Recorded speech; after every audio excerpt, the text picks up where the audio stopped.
du Père et du Fils et du Saint-Esprit. Amen. Éternel Dieu de gloire, nous te rendons grâce et nous te bénissons de nous permettre de revenir à tes pieds pour chanter tes louanges, pour chanter ta puissance, pour dire au monde entier tout ce que tu fais pour nous.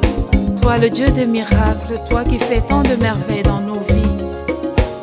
Mon frère, ma sœur, l'évangile du jour nous montre ô combien le Seigneur Jésus est puissant. Nous allons écouter la parole de Dieu. En ce temps-là, les disciples avaient oublié d'emporter des pains. Ils n'avaient qu'un seul pain avec eux dans la barque. Or, Jésus leur faisait cette recommandation. Attention, prenez garde au levain des pharisiens et au levain d'Hérode. Mais ils discutaient entre eux sur ce manque de pain. Jésus s'en rend compte et leur dit: pourquoi discutez-vous sur ce manque de pain? Vous ne saisissez pas? Vous ne comprenez pas encore? Vous avez le cœur endurci? Vous avez des yeux et vous ne voyez pas. Vous avez des oreilles et vous n'entendez pas. Vous ne vous rappelez pas? Quand j'ai rompu les 5 pains pour 5000 personnes, combien avez-vous ramassé de paniers pleins de morceaux? Ils lui répondirent: 12. Et quand j'en ai rompu 7 pour 4000, combien avez-vous rempli de corbeilles en ramassant les morceaux? Ils lui répondirent: 7. Il leur disait: vous ne comprenez pas encore? Acclamons la parole de Dieu. Louange à toi, Seigneur Jésus.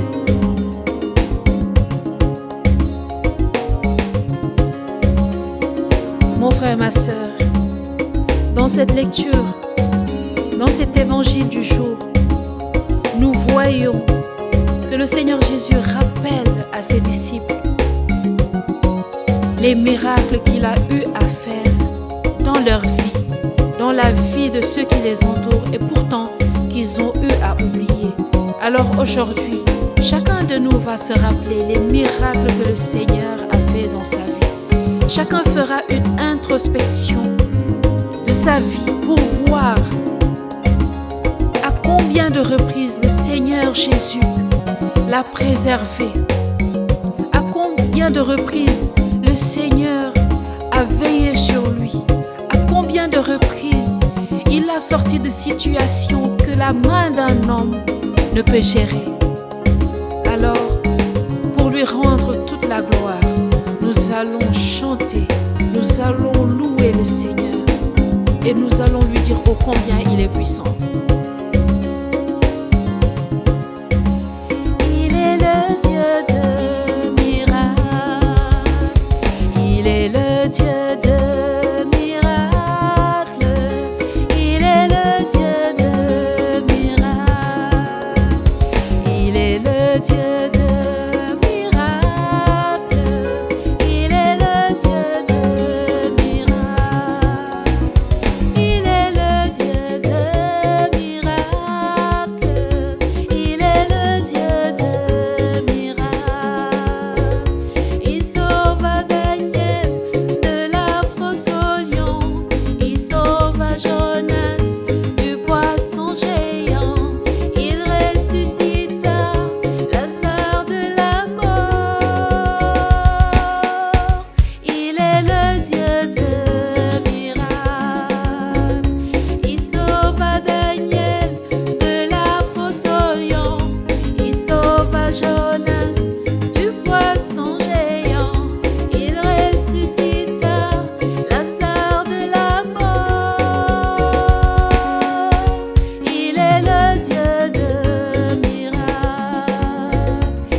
Alors mon frère, ma sœur, quand tu sens que ta foi défaille, rappelle-toi les merveilles de Dieu dans ta vie. Rappelle-toi les merveilles de Jésus-Christ dans ta vie. Rappelle-toi combien il a été gentil, il a été miséricordieux, il a été compatissant avec toi. Alors, avec Jésus, nous ne manquons de rien. Avec le Seigneur, nous ne manquons de rien. L'Éternel est notre berger. Quand nous mettons notre foi et notre confiance en lui, il agit et il agit puissamment. L'Éternel est mon berger, je ne manquerai de rien. L'Éternel est mon berger, je ne manquerai de rien.